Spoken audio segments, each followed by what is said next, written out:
para que vocês respondam a pesquisa de satisfação. Ela costuma aparecer assim que assim que a gente finalizar o webinar, aparece uma tela para vocês. São 5 perguntas, é bem rapidinho, tá? E aí a gente faz a emissão de um certificado ao final. Marcão, fica à vontade aí. E um bom treinamento a todo mundo. Eu vou estar fazendo a moderação. Podem usar o campo de perguntas, tá? Espero que todos estejam me ouvindo bem aqui. Quem puder responder para a gente também. Bom, a gente vai começar então. Marcão, fica à vontade. Muito obrigado, um bom dia a todos. Vamos direto ao nosso assunto. A questão dos aeradores é um tema bastante interessante. Nós temos várias unidades, né? Vários países que têm fábricas e têm operações da Sparax-Sarco no mundo com projetos de desaeradores. Isso aconteceu nos últimos 10 anos. E nós iniciamos com esse assunto mais ou menos 2 anos atrás. E eu vou apresentar para vocês e, por gentileza, vocês ficam à vontade para me interromper. Né? Escrevam no chat, por gentileza, que a gente para, ou se for o caso, a gente volta. Fica à vontade, ok? Bem, no momento de segurança hoje, eu vou mencionar aqui cuidados na retomada das instalações de vapor após paralisações. Nós tivemos alguns eventos bastante indesejados aí na paralisação que houve em 2018 na greve dos caminhoneiros. Então, eu estou, logicamente, somente lembrando, atenção especial com tubulações e equipamentos que foram paralisados, o sistema de vapor, somente lembrando, esse vapor vira água, a gente não sabe quanto de água que tem dentro do equipamento, dentro da tubulação, dentro da válvula, e, obviamente, um golpe de ariete pode provocar danos que pode ser apenas uma junta estourando, uma válvula danificando, mas pode ser uma tubulação também rompendo. Então, cuidado ao abrir válvulas de bloqueio, principalmente aquelas que estiverem paradas com acúmulo de água, válvulas na vertical, grandes válvulas em tubulações de vapor, ou em pipe rack no alto, ou em tubulações, muitos trechos retos que, infelizmente, possam não vir a ter drenagem antes das válvulas. A questão de drenar os equipamentos é uma providência sempre na partida, é algo que ajuda bastante antes de alinhar a parte de vapor. A questão das tubulações sem drenagem, como mencionei, qualquer golpe de ariete, ruído, martelo, se afaste da válvula, se afaste do filtro, pois pode haver rompimentos.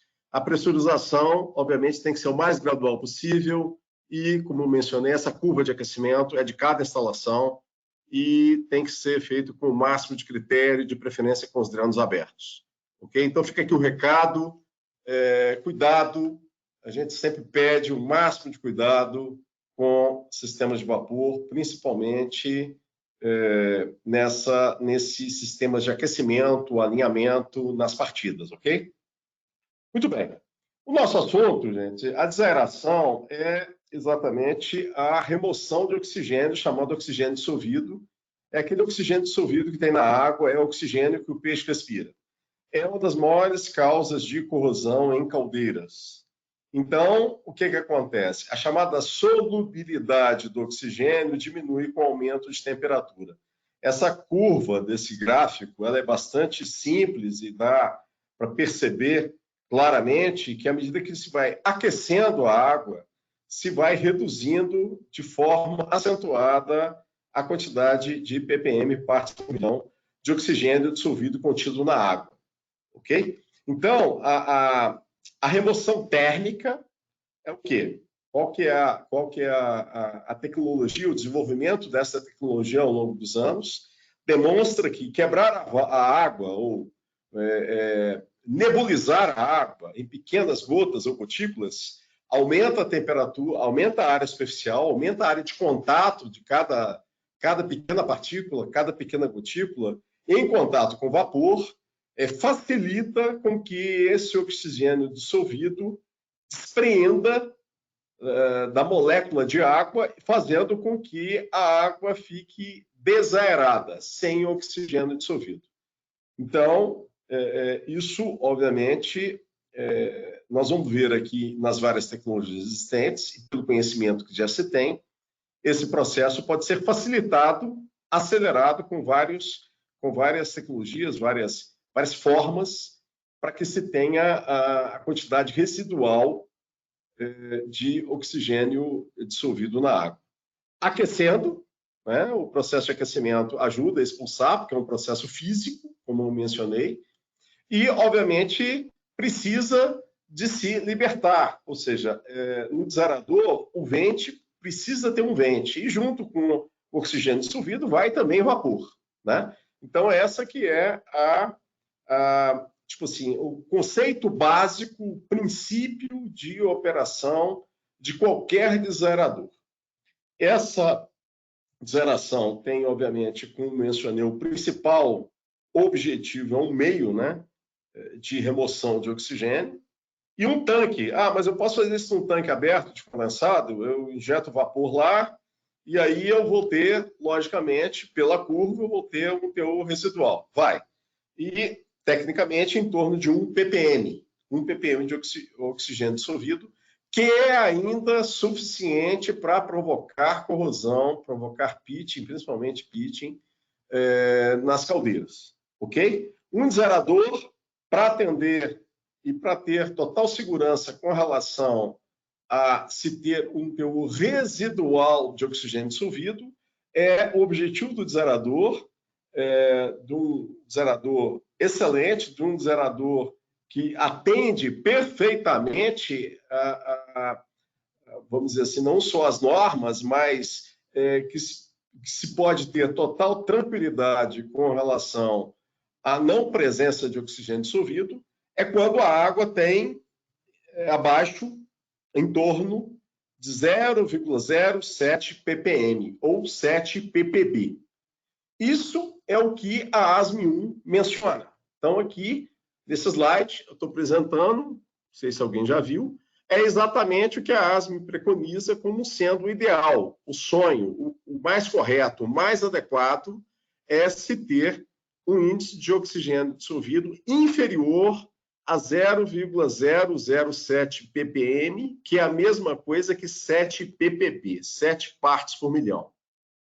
Tendo um oxigênio dissolvido inferior a isso, tem-se a garantia que não se terá corrosão dentro da caldeira em função da presença desse resíduo ou desse índice muito baixo de oxigênio dissolvido. Existe uma entidade nos Estados Unidos chamada ABMA, American Boiler Manufacturers Association, onde no white paper, ou seja, no documento lá dessa entidade, menciona que existe uma série de condições para que haja uma perfeita desaeração mecânica. Temperatura, nós já mencionamos. Turbulência, eu vou mostrar aqui os vários princípios, os vários tipos de desaeradores. Mínima presença de ar é uma discussão longa, porque se acredita que os sistemas teriam condição de eliminar o ar de dentro dos aeradores, e é algo que é uma discussão realmente bastante acalorada, essa questão de presença de ar. A questão do tempo, o tempo de residência da água dentro do desaerador, a questão de eliminação de gases e a questão da estabilidade, ou seja, estabilidade, nós vamos ver que os desaeradores têm uma série de instabilidades em função, por exemplo, da chegada de condensado, que hora tem mais, hora tem menos, hora tem mais flash, hora tem vazamento de purgadores, ou seja, nós temos algumas instabilidades que o equipamento necessita de ter um conceito tecnológico para absorver essas variações. Aqui é mencionada a questão da corrosão, ou seja, quanto maior o teor de oxigênio dissolvido, você vai ter a corrosão, você tira o oxigênio dissolvido, você tira o oxigênio dissolvido da água, você também tira a corrosão da caldeira, mas o teu sistema precisa suportar essa corrosão. Se o seu desaerador, o seu cabeçote, o seu sistema for fabricado de qualquer forma, com qualquer material, com qualquer conceito, a corrosão será bastante intensa. Os tipos de desaeração pode ser um desaerador mecânico, que é esse utilizando desaeradores, e tem também a possibilidade de fazer desaeração química. Muitas caldeiras se injeta produtos químicos, ou hidrazina ou sulfito, exatamente para sequestrar oxigênio E aí as condições necessárias, como é mostrado nessa transparência, você tem uma série de aspectos que a água, por exemplo, deve estar com pH de 6 a 9, muitas vezes não acontece, né? Então isso aí prejudica. Muitas vezes a água está com pH mais elevado. Daí se tem a discussão se coloca esse produto químico no tanque de condensado, no desaerador ou na caldeira, em função dessa discussão de pH. Temperatura deve estar acima de 50 graus, e aí nós temos questões de temperatura ambiente, nós temos questões obviamente, de tanques de condensado, que a temperatura cai, e aí muitas vezes cai abaixo de 50 graus, e aí prejudica muito a chamada desaeração, a desaeração química. O tempo de reação deve ser maior que 20 minutos, obviamente tem aí a questão do tamanho do tanque, o tamanho do tanque do desaerador em relação à quantidade de água que é enviada para a caldeira, que obviamente cada litro de água para a caldeira vai gerar 1 quilo de vapor e obviamente cada metro cúbico de água vai gerar uma tonelada de vapor, e é importante que se tenha um tempo de residência maior tanto no tanque, no reservatório do desaerador. A quantidade de produto, uma razão de 9 para 1, então se gasta produto químico para sequestrar oxigênio, né? Obviamente não está mencionando aqui, mas também isso leva a se ter descarga de fundo, né? Você acaba descartando água, acaba descartando energia, e a água acaba descartando também produto químico pela descarga de fundo, que é algo que tenta se evitar ao máximo. Então, a questão de contaminação, instabilidade de pressão, aumento da descarga de fundo que eu acabei de mencionar, e choque térmico são outras questões aí que fazem com que a desaeração química tenha uma série de pontos negativos em relação à desaeração mecânica ou à desaeração utilizando desaeradores. Muito bem. A proposta dos desaeradores. Então, você tem uma tecnologia, que é a parte de spray. A ideia do spray é você ter o que? Aumentar ao máximo a superfície da área de contato. Você faz um jato mais aberto possível, distribuído, né? E, obviamente, que reduzir o tamanho da partícula, da gotícula, aumentar o tamanho, para, obviamente, como mencionei, fazer com que o oxigênio naquela gotícula, o oxigênio dissolvido naquela gotícula, possa percolar facilmente e se desprender, né? Então, tem vários projetos de desaeradores com spray ou sistemas de nebulização. Por outro lado, tem também desaeradores de bandeja, que são bandejas dispostas nas mais diversas formas nos equipamentos, nos desaeradores, e aí você tem, logicamente, as bandejas são exatamente para que a água escorra e percole.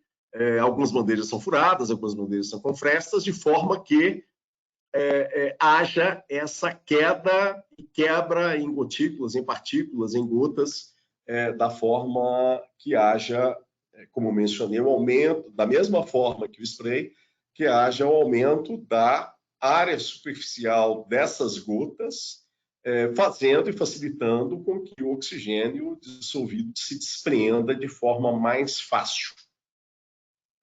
Bem, o que nós temos encontrado nos desaeradores do Brasil? Sistema de água. Eu separei aqui por tópico para tentar simplificar. Então, por exemplo, o sistema de água no desaerador. Muitas vezes não se tem controle de injeção de água. Ou uma bomba que liga e desliga, ou uma variação de pressão em função de caixa d'água, castelo. Aí tudo isso faz com que ora entre mais, ora entre menos, provocando muitas vezes o que acontece na letra B que eu estou mencionando aqui, um nível muito elevado de água, né? E, obviamente, esse nível de água dentro do desaerador é de cada projeto. Agora, ficar com um nível muito elevado de água, essa água, logicamente, pode, e muitas vezes você vai ter dificuldade em função de ter uma grande quantidade de água dentro, armazenada no tanque. É uma série de questões com relação a manter a temperatura dessa água, né? Então, percebam que a água fica dentro do desaerador. Por convecção, a água mais quente fica na parte superior. Na parte inferior é exatamente a saída para a caldeira, é onde fica a água com menor temperatura. Então, consequentemente, você tendo um nível muito elevado, você teria que utilizar mais vapor para que se consiga que todo aquele volume fique a uma temperatura acima de 100 graus, né? Por outro lado, existe também a questão de falta de controle de nível de água. Então, alguns controles, alguns sistemas fazem com que esse nível fique variando muito. E como eu mencionei, em alguns sistemas o condensado entra dentro do zerador, fazendo com que haja uma perturbação do nível, porque ora entra mais condensado, ora entra menos condensado. E nós temos vários processos industriais, a gente chama de batelada, né? Ou seja, aqueles equipamentos que consomem muito vapor, geram muito condensado em determinado momento, em outros momentos o nível de condensação é muito menor. Então, ou seja, aí você tem uma variação da quantidade de condensado, fazendo com que perturbe muito o nível de água. Não tendo um controle e não tendo um sistema, uma válvula de controle, por exemplo, na entrada de água, é muito difícil se ter uma estabilidade no nível. E, obviamente, uma maior dificuldade para se aquecer essa água rapidamente, e aí alguma água pode ir a menos de 100 graus para a caldeira, o que não é bom. Então, a questão do sistema de segurança de nível, percebam que pode haver um pico de energia, né? Então, com o zerador, como todo o sistema com válvulas de controle pneumáticas, vão depender, obviamente, de eletricidade para os posicionadores, vão depender de ar comprimido para acionamento. Uma falta de energia eventual, obviamente, pode ocorrer um alagamento do zerador, o que não é bom, porque, obviamente, a água pode percolar por todo o equipamento e pode, obviamente, perturbar bastante a parte não só de spray, mas as bandejas e assim por diante. Então, por isso que alguns sistemas utilizam, alguns zeradores utilizam tubo-sifão. Esse tubo-sifão não é fácil de operar exatamente porque a pressão dentro do zerador muda. Por exemplo, um tubo-sifão de 5 metros para manter lá a pressão 0,5 bar dentro do zerador, qualquer mudança disso, o tubo-sifão, obviamente, a água continua no sifão, vai se perder, e aí você tem a despressurização do zerador, ou seja, você tem problemas, porque aí a temperatura, você despressuriza, a água cai a temperatura, e aí se tem um problema terrível de operação do zerador, né? Isso tudo, com mais alguns efeitos, fazem com que, muitas vezes, a água saia abaixo de 100 graus do zerador, dos zeradores existentes, o que não é bom. Obviamente, levando o oxigênio dissolvido para dentro das caldeiras. Por outro lado, os sistemas de vapor, em alguns zeradores, somente uma injeção de vapor. E aí, essa injeção de vapor, nós vamos ver aqui que se tem uma série de situações. Se injeta vapor na água, você está sujeito a ter que evaporar a água para pressurizar o zerador. Se injeta vapor por cima na câmara de vapor, se a gente pode falar assim, você pode ter variação da temperatura da água e a água menos de 100 graus ir para o zerador. E aí, como é que você faz? Você injeta por cima no tanque ou você injeta por baixo na água? Né? Então, é uma situação difícil de responder, ok? Outras questões que nós temos encontrado, tubulações de vapor com dimensionamento incompatível com a pressão de vapor. Muitos projetos têm uma pressão de vapor baixa, 0,5 a 1 bar, e aí as tubulações de diâmetro menor, ou seja, diâmetro pequeno, para uma pressão baixa de vapor. Então, é algo que tem que se ter atenção, porque pressão versus o diâmetro das tubulações corretas de vapor. Por outro lado, tubos e estrutura batendo dentro do zerador, por qualquer motivo. Por golpe, por entupimento de tubos furados, por questão da estrutura mesmo do zerador, e isso não é bom, porque se está batendo dentro do zerador, pode, logicamente, danificar ou até chegar a romper, já que esse batimento, essa estrutura batendo, ela pode ir batendo sempre no mesmo ponto. Então, obviamente, pode chegar a furar o tanque. Golpe de Ariete, em alguns casos, devido à questão de injeção de vapor dentro da água, né? Isso acontece. E também aquele vento, como eu mencionei para vocês, que todo desaerador precisa ter exatamente para o oxigênio dissolvido sair, devido a essa questão da elevação da temperatura, obviamente, da água que entra, precisa o vente, e esse vente você está jogando oxigênio dissolvido fora, e você está jogando vapor também fora. Então, muitos zeradores não têm sistemas de recuperação de energia. Então, você está injetando vapor no zerador e parte desse vapor está saindo pelo vente, junto com o oxigênio. Por outro lado, as válvulas de segurança, que o zerador é um vaso de pressão, normalmente fabricado conforme a AS 1008 divisão 1, é o que mais a gente encontra, e obviamente, é o que mais a gente vê aqui para atender, logicamente, ao código de projeto de um vaso de pressão. Muitas vezes as válvulas de segurança estão com pressões, muitas vezes incompatíveis com a PMTA do cabeçote, que muitas vezes é diferente da PMTA do tanque. Lembrando que o tanque está junto com o cabeçote, vou mostrar aqui, e, obviamente, a menor dessas pressões a menor dessas PMTAs é que deve ser o limite da pressão de abertura da válvula de segurança, né? Então, tem válvulas que muitas vezes estão reguladas e calibradas por pressões baixas, e aí o que acontece? A válvula acaba ficando com uma vazão pequena. E aí, exatamente, a gente quer chamar atenção com isso, exatamente em função do dimensionamento correto para a vazão máxima de vapor, caso haja falha do sistema de injeção de vapor no equipamento. Por outro lado, é muito difícil se encontrar no mercado brasileiro sistemas de eliminação de ar e quebra-vácuo nos desaeradores. Então, a gente sempre propõe, né, porque é algo que é interessante, já se evidenciou isso com termografia na parte superior dos desaeradores, a presença de ar em alguns pontos, tem desaeradores que são tanques bastante compridos, né?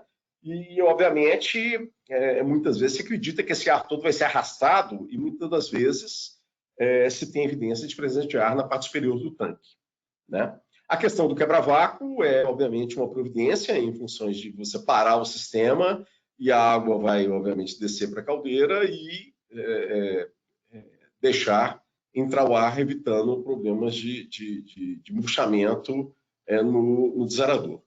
Por último, a questão de se controlar, se medir, se identificar o oxigênio dissolvido que está saindo do desaerador.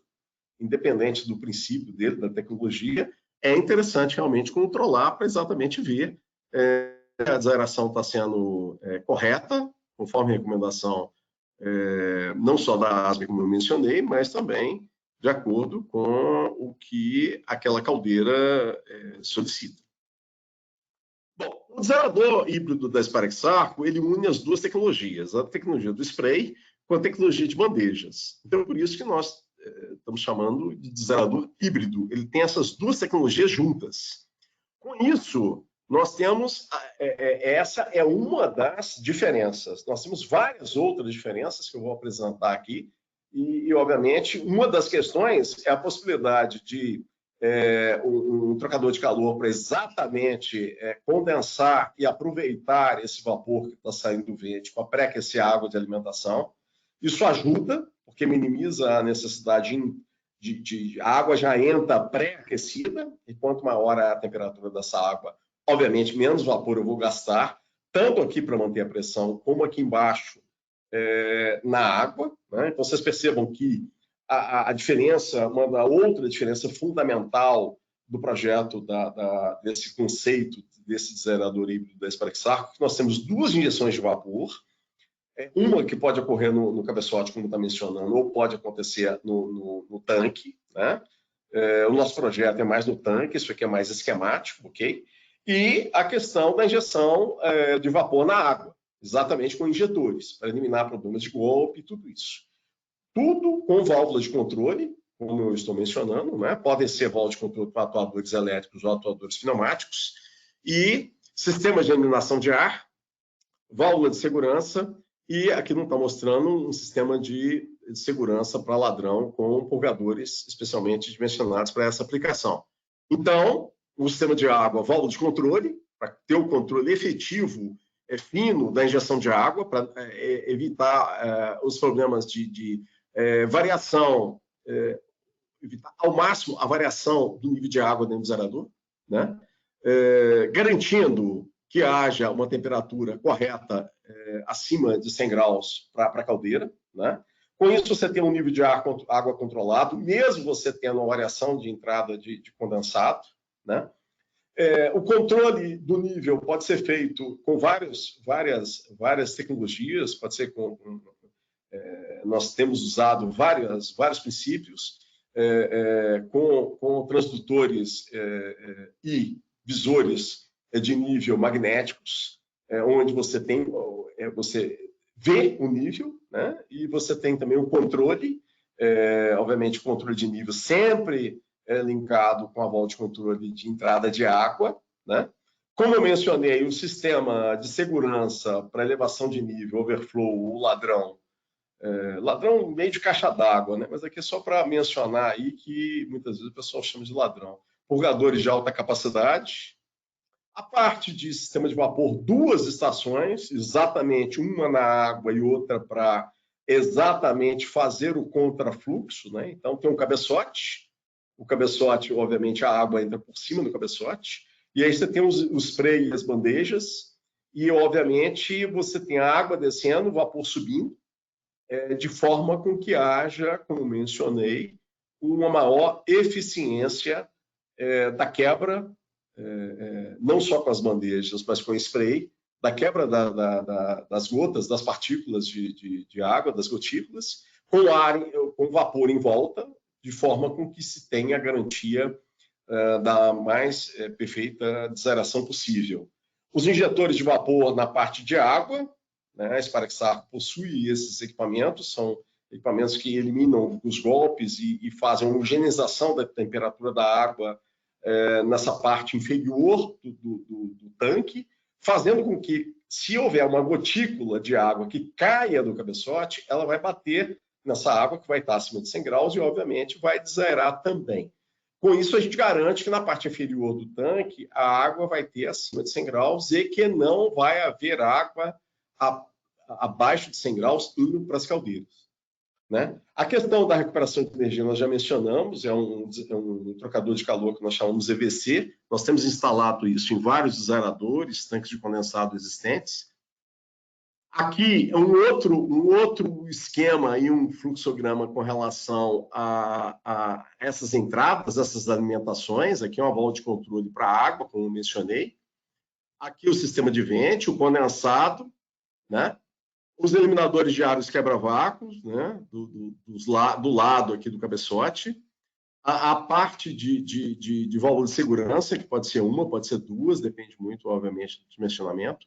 Esse projeto aqui, esse exemplo, possui até uma válvula de controle para fazer um alívio. Essas válvulas de controle com função alívio são para muitos sistemas em que há essa questão de eventuais vazamentos de purgadores e uma grande oscilação do vapor flash e do condensado, para que as válvulas de segurança não fiquem abrindo de forma muito repetida. E, obviamente, aí entra essa discussão e essa hipótese de ter válvula de controle de alívio. Aqui está mostrando já o purgador, né? Os diversos sistemas de controle de nível, né? Como eu mencionei, né? E aqui a parte de injeção de vapor na água com os injetores. Muito bem. O sistema de segurança, eu mencionei a questão das válvulas de segurança, ou da válvula de segurança, dependendo do projeto, e a questão dos eliminadores de ar e quebra-vácuo. Com isso, você tem um resultado. O resultado, aqui está mostrando testes, tá? Os testes, por exemplo, esse teste aqui é de 0 a 12 ppm, não aparece nada de sólidos totais, né? Porque está em ppm, né? Aqui já é ppb, 0 a 180, então aparece resultado de 5 a 20. É importante estar atento, porque dependendo do valor, é importante você reduzir aqui o range do teste. Aqui com 0 a 40 já é de 5 a 10. Isso para o sistema somente pressurizado. Em operação, se tem aí 0 a 5 ppb. Né? Temos aí uma correspondência da BASF, lá do Canadá, para a nossa unidade aí. Essa correspondência foi feita pela ANALCO, dando, obviamente, a questão que o oxigênio dissolvido, nesse caso, está entre 1 e 3 ppb, ou seja, o que faz com que tudo que a gente mencionou anteriormente, esses cuidados todos com todos esses controles, façam com que se tenha o objetivo alcançado de estar com o oxigênio dissolvido abaixo de 7 ppb. Eu acelerei um pouquinho, Rachid, para deixar um pouquinho mais de tempo para as perguntas. Tem alguma pergunta? Marcão, tem sim uma pergunta. Você já quer responder a pergunta? Como é que você prefere? Por favor. Tá? O participante quer saber se ele pode utilizar a desaeração mecânica junto com produtos químicos. Olha, normalmente é o que acontece. Por quê? Porque imagina a seguinte situação. Pode haver qualquer tipo de problema com o desaerador. Então, é algo que as empresas de tratamento químico muitas vezes recomendam. Aí tem que se consultar aí a empresa de tratamento químico que está fazendo e responsabilizando aí pela sua caldeira. Mas há um padrão de se ter aí, por exemplo, 20 a 40 ppm de sulfito, por exemplo, dentro da caldeira. Para que se controle isso, se acompanhe, porque, obviamente, se houver qualquer redução disso, obviamente, se tem qualquer partícula de oxigênio, água com oxigênio dissolvido, que está reagindo com sulfito dentro da caldeira. Então, algumas empresas chegam a injetar sulfito dentro dos aeradores de forma preventiva, e isso nós respeitamos bastante, porque são as empresas de tratamento químico preservando os equipamentos e, obviamente, numa atitude, acreditamos ser uma atitude prevencionista, se prevendo qualquer tipo de falha, equívoco, qualquer problema de sensor, esses sensores que eu mencionei, né, que pode provocar oxigênio dissolvido num teor acima do desejado dentro das caldeiras. Ok? Mais alguma pergunta? Tem um outro participante que perguntou em relação ao vente, se seria interessante fazer a recuperação do vapor do vente. Sim, eu vou mostrar aqui, esse é o primeiro desaerador sendo montado, ele foi entregue em janeiro de 2020, desse ano. Então, está em fase de montagem, acredito que a montagem já ocorreu, né? E aqui é uma foto onde mostra exatamente o trocador de calor, o EVC, que eu mencionei. Aqui é a saída do vente. Então, ou seja, essa saída vai se comunicar com esse cabeçote de forma com que, ou seja, não haja uma pressurização. Ou seja, todo o vapor ou todo o vapor flash para se condensar em contrafluxo com a água de make-up, a água de complementação. Se houver uma paralisação, o vente,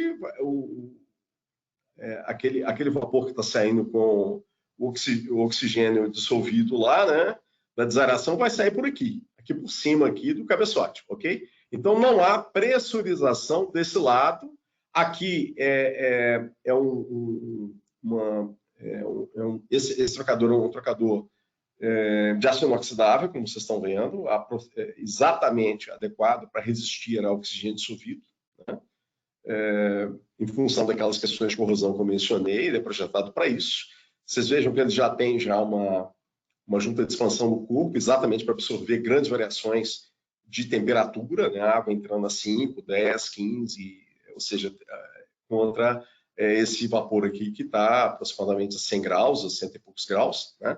Então, ou seja, esse é o chamado EVC. Isso que nós temos aí instalado com muito sucesso em muitos desaeradores existentes, exatamente pré-aquecendo a água de alimentação, de make-up, e economizando a quantidade de vapor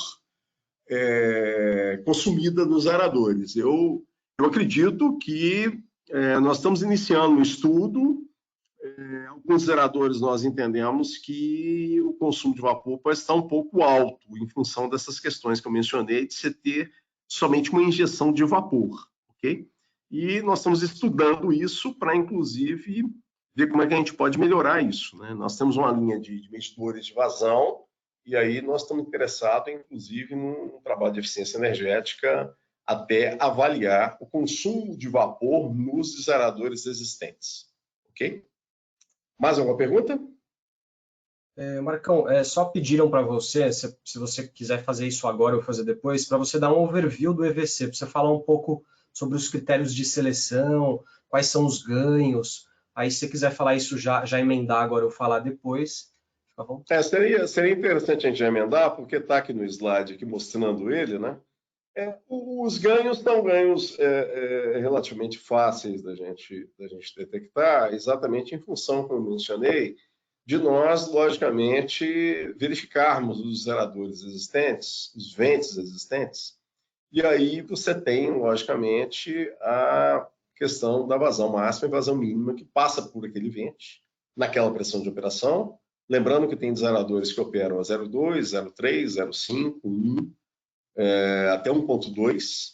Não é muito comum, né? Normalmente os zeradores procuram trabalhar a baixa pressão, em torno de 0,5, mas existem zeradores operando a 1,2 por questões de projeto, né?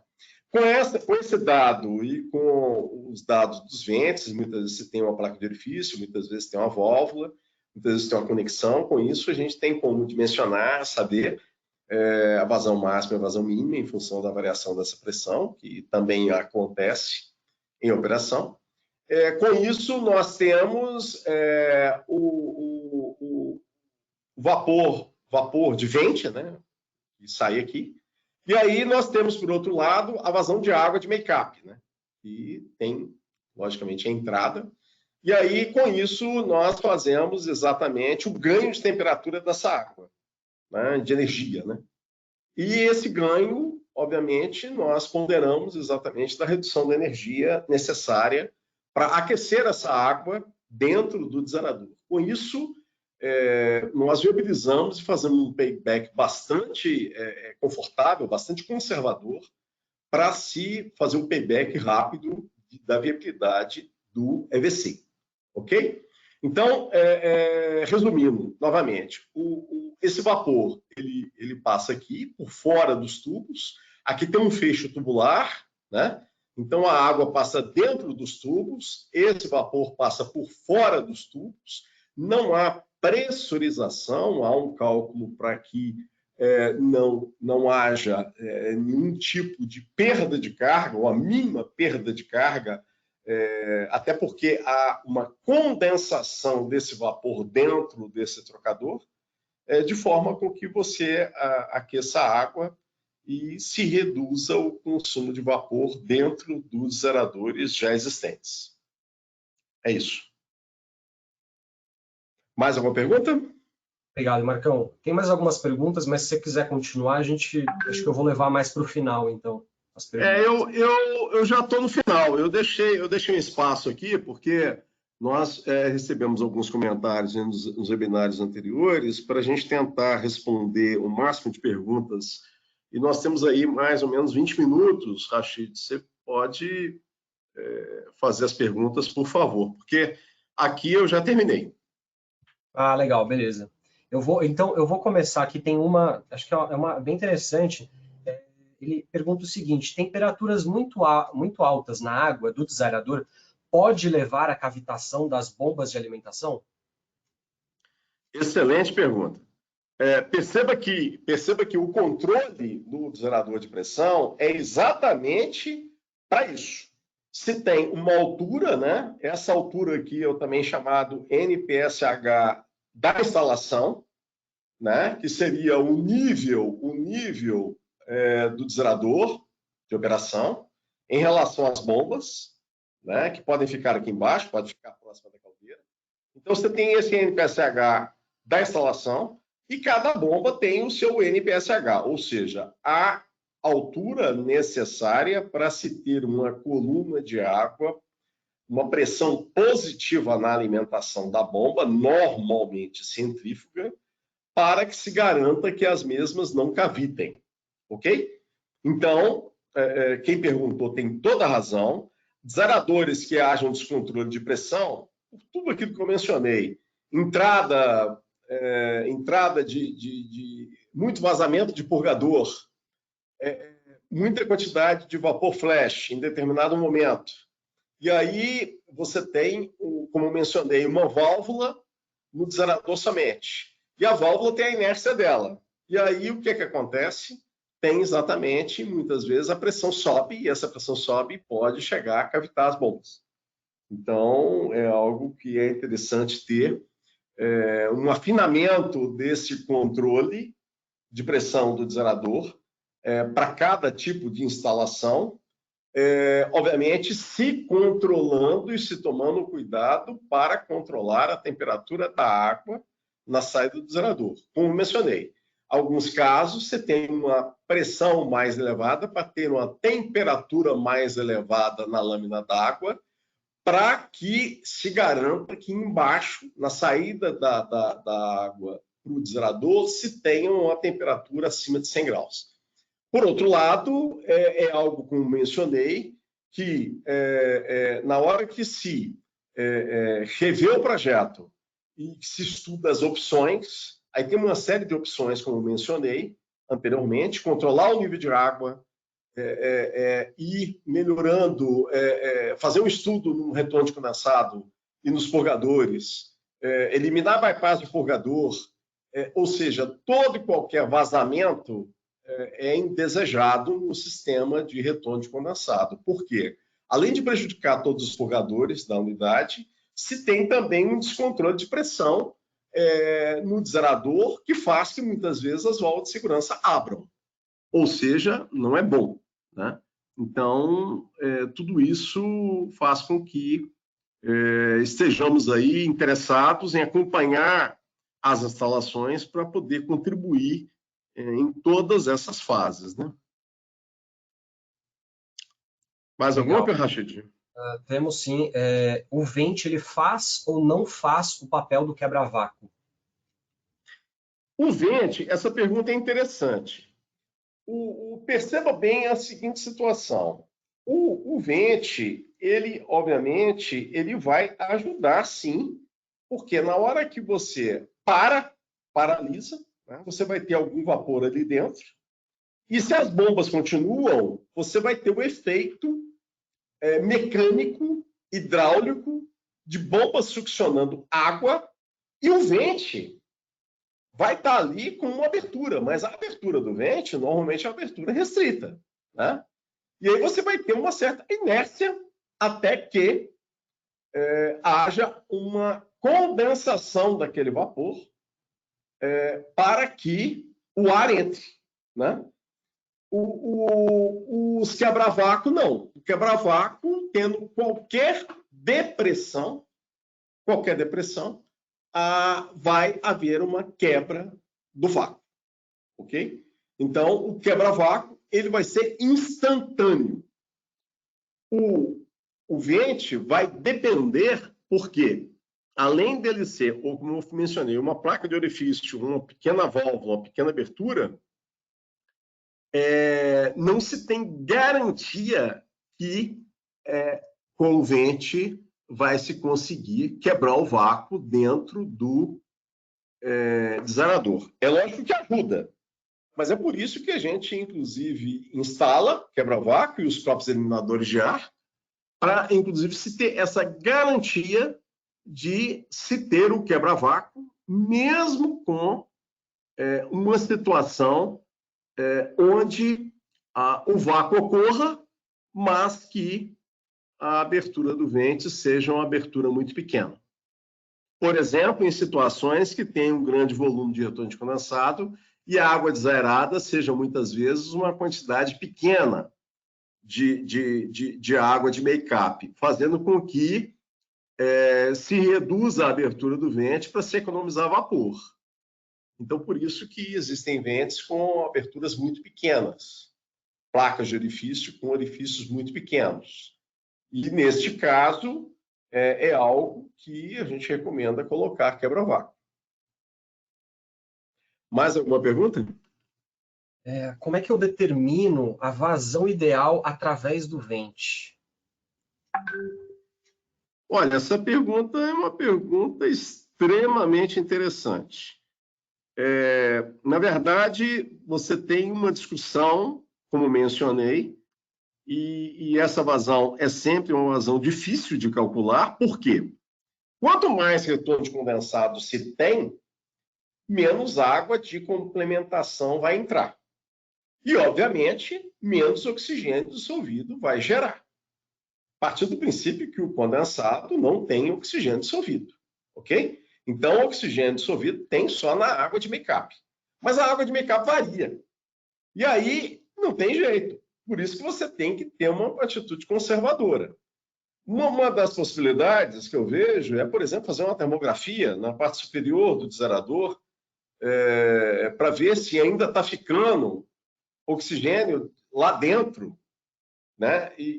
Obviamente, há casos em que se detecta a presença de ar dentro do desaerador. Mas como? Fazendo termografia na parte superior do desaerador, que você vai ter uma diferença de temperatura. Né? Por quê? Por presença de ar, por presença de oxigênio dissolvido que não sai pelo vento sem abertura pequena. Ah, mas aí eu vou perder vapor. Vai, infelizmente vai. Por isso que nós temos aqui essa questão da recuperação de energia, porque entre se reduzir muito o vento e ficar com oxigênio dissolvido e ter problema de oxigênio dissolvido na água lá na caldeira, muitas vezes se opta por abrir um pouco mais o vento e aí vai desperdiçar vapor. E esse desperdício de vapor se pega exatamente pré-aquecendo água se você tiver um sistema como a gente mostrou aqui para recuperar essa energia. Caso contrário, você vai estar perdendo água, energia, nesse vapor saindo com o oxigênio dissolvido pelo vento. Mais alguma? Temos sim, tem mais uma pergunta. Quais são os meios de medição do teor de oxigênio na água desairada? Bem, eu falei aqui de alguns kits. Quem perguntou pode, logicamente, consultar a empresa de tratamento químico. Isso é encontrado no mercado. Nós da Sparaxarco não trabalhamos e não temos esse tipo de escopo de fornecimento, né? Porque, obviamente, não trabalhamos produtos químicos, nada disso. E, logicamente, alguns clientes estão nos solicitando sistemas de detecção em tubulação. Nós estamos avaliando aí e vendo se existe alguma tecnologia e tentando até, se existe alguma tecnologia, nós vamos estar interessados em testar aqui no Brasil. As informações que nós temos é que esses kits aqui, como mencionei, existem, né? Existem aí para se adquirir aí no mercado nacional. E, logicamente, a empresa de tratamento químico que normalmente atende a quem perguntou deve ser consultada, porque, obviamente, pode produzir, comercializar, vender, ou até realizar isso aí em termos de contrato de fornecimento aí do controle de tratamento químico da água das caldeiras dessa empresa. Né?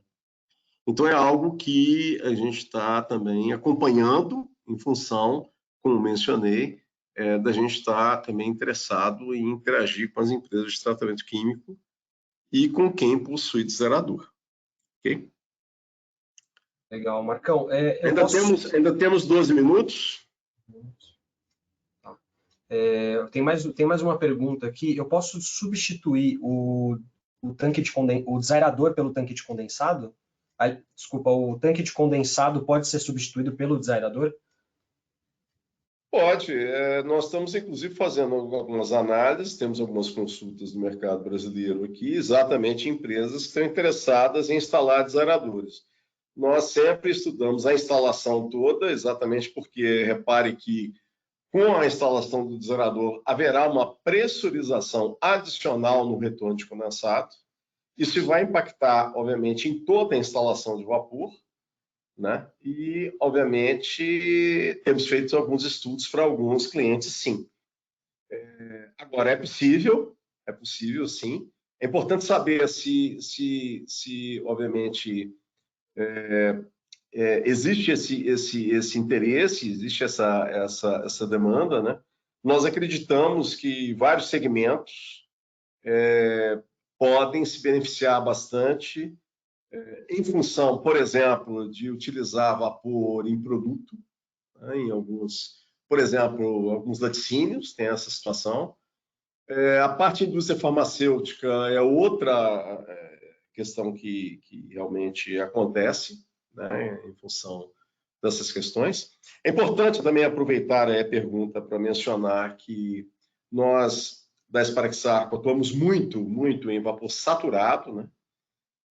Alguns clientes possuem vapor, caldeiras de maior pressão, e normalmente acima de 20 bar de pressão, caldeiras com vapor superexcido.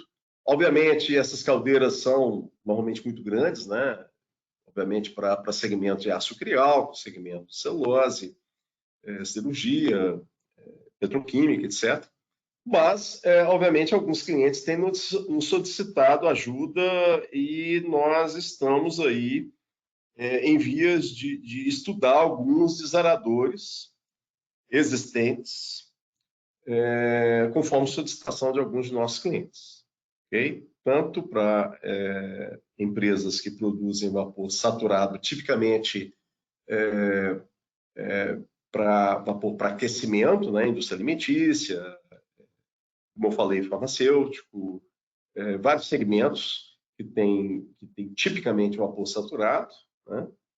Não só desaeradores existentes, mas novos desaeradores, desaeradores para substituir desaeradores atuais, desaeradores para substituir tanques de condensado, e também alguns clientes têm nos solicitado ajuda para, logicamente, tentar melhorar, otimizar os seus desaeradores existentes.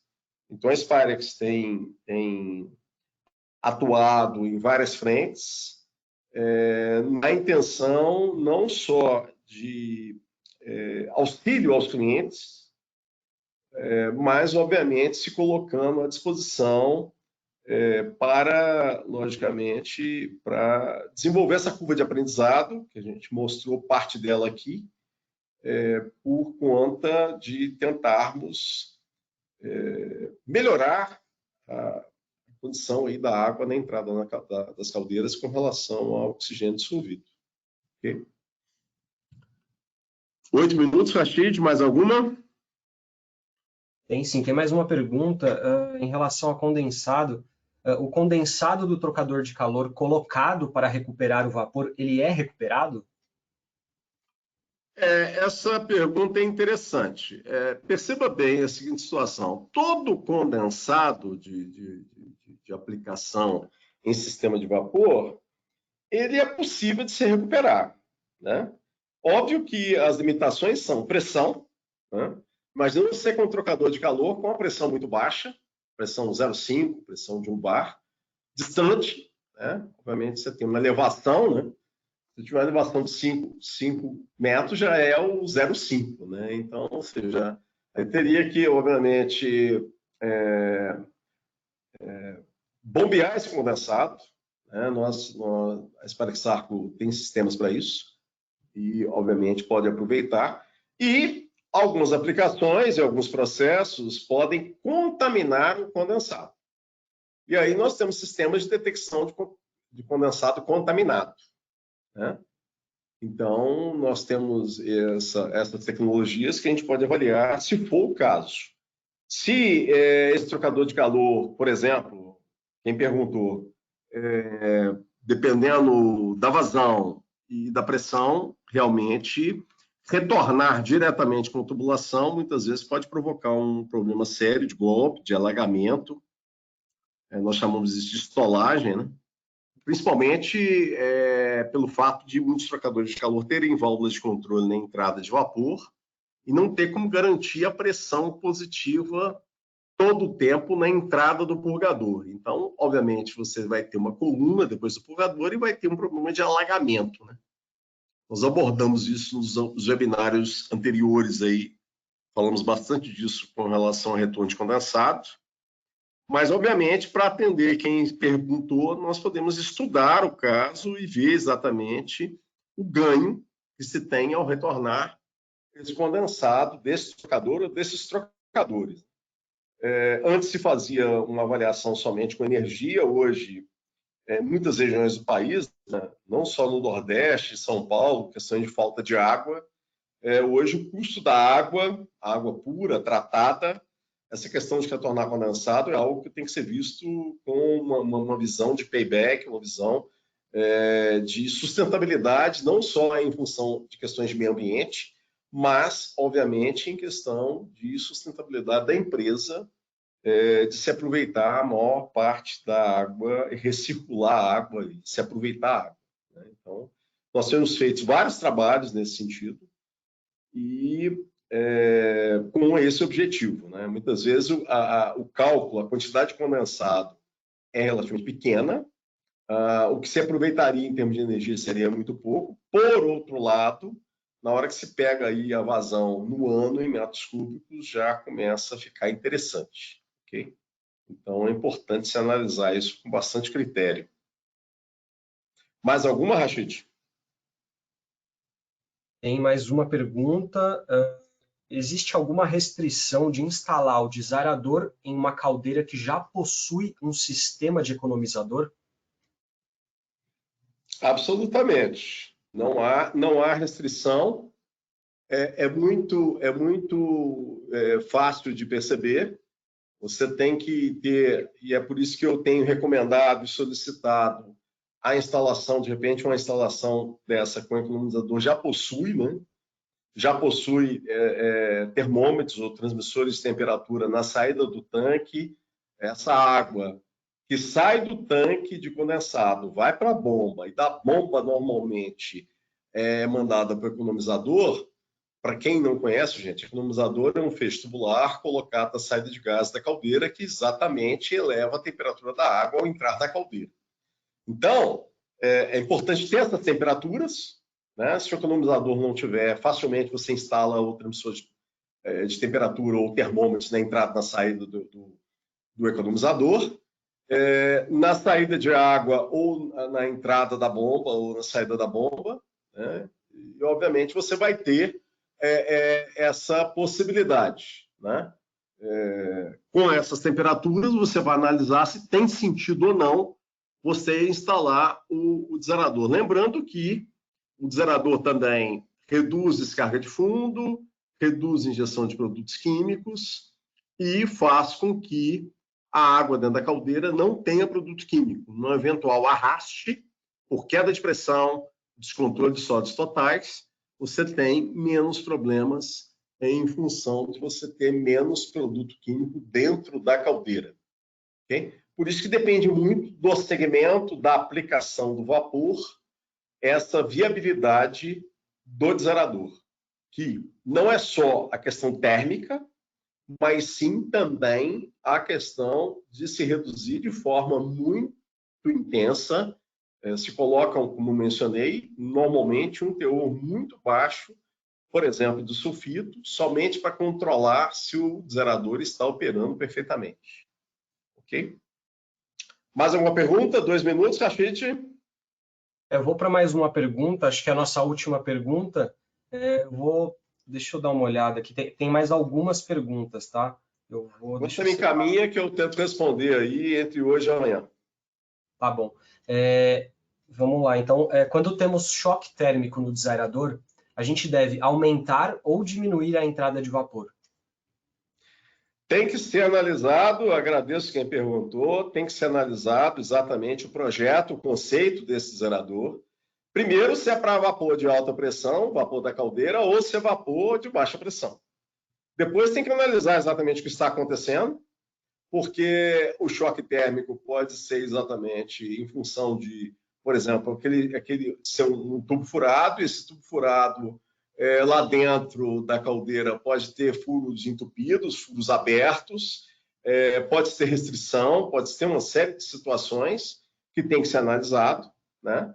E, obviamente, tem que ver a possibilidade de se instalar injetores de vapor, caso, e é o que a gente tem visto em alguns casos, como mencionei, tubos batendo, esses furos obstruídos, muito abertos, questões estruturais, E aí nós temos, logicamente, instalado injetores para eliminar esses problemas de golpe de ariete, ruído e batimentos aí, de estruturas em função, como mencionei, não só de corrosão, mas, obviamente, entupimento de furos, questões de incrustação, realmente.